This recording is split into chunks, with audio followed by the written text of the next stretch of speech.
et bienvenue dans cette vidéo qui fait suite à ma précédente sur le thème « Accueillir les reproches ».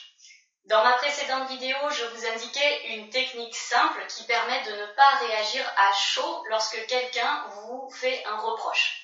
Dans cette vidéo, je vais vous montrer comment utiliser les principes de la communication bienveillante pour découvrir le message constructif caché derrière un reproche. En effet, la communication bienveillante nous invite à percevoir tout reproche comme une expression maladroite d'un besoin insatisfait, un besoin qu'il va falloir identifier. Pour cheminer dans ce sens, nous allons appliquer 3 principes de la communication bienveillante.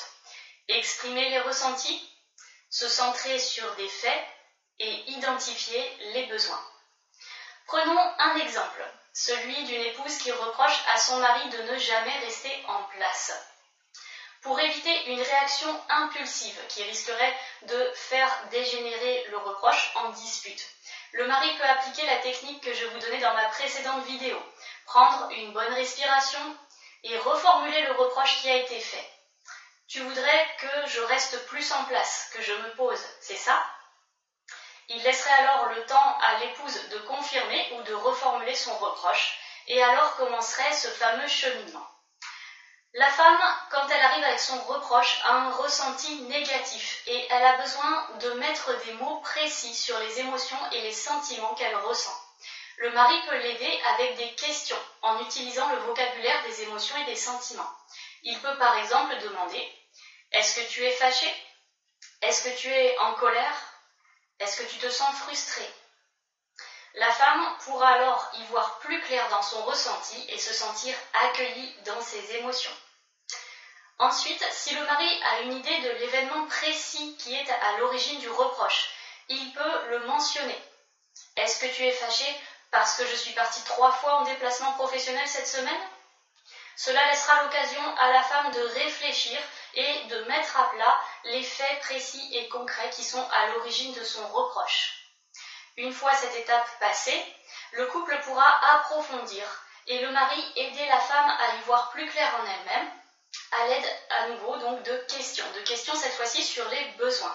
De quoi peut avoir besoin une femme qui reproche à son mari de ne jamais rester en place ? A-t-elle besoin de calme ? A-t-elle besoin de présence ? Le mari pourra l'interroger sur ses besoins et pourra également émettre des hypothèses sur les désirs ou les souhaits de sa femme. Mais attention, il le fera toujours d'une manière positive, c'est-à-dire en parlant de ce qu'elle voudrait plutôt que de ce qu'elle ne voudrait pas. Et toujours sous la forme d'une question pour laisser à la femme la liberté d'adhérer ou de rectifier le propos. Le mari pourra par exemple demander « Est-ce que tu souhaites que je sois plus souvent à la maison ? Est-ce que tu désires que je passe plus de temps avec toi ?» Une fois toutes ces étapes franchies, il y a fort à parier pour que le ressenti négatif de la femme se soit estompé. Le reproche n'aura alors plus lieu d'être, car elle se sentira comprise dans ce qu'elle vit intérieurement. Le couple pourra alors dialoguer de manière plus sereine pour trouver des solutions afin de répondre aux besoins. Il appliquera alors un autre principe de la communication bienveillante, prendre des décisions concrètes et précises pour satisfaire le besoin. Dans une prochaine vidéo, je développerai d'autres exemples à ce sujet. D'ici là, je vous invite à me soutenir dans le lancement de ma chaîne YouTube en cliquant dès à présent sur le rond Corelia qui apparaît normalement en bas à droite de la vidéo. Si vous avez aimé cette vidéo, je vous invite également à cliquer sur pouce bleu.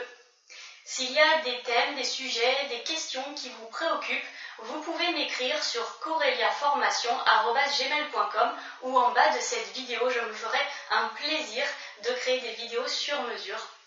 Je vous souhaite de très belles expériences dans vos rapports humains et vous dis à très bientôt.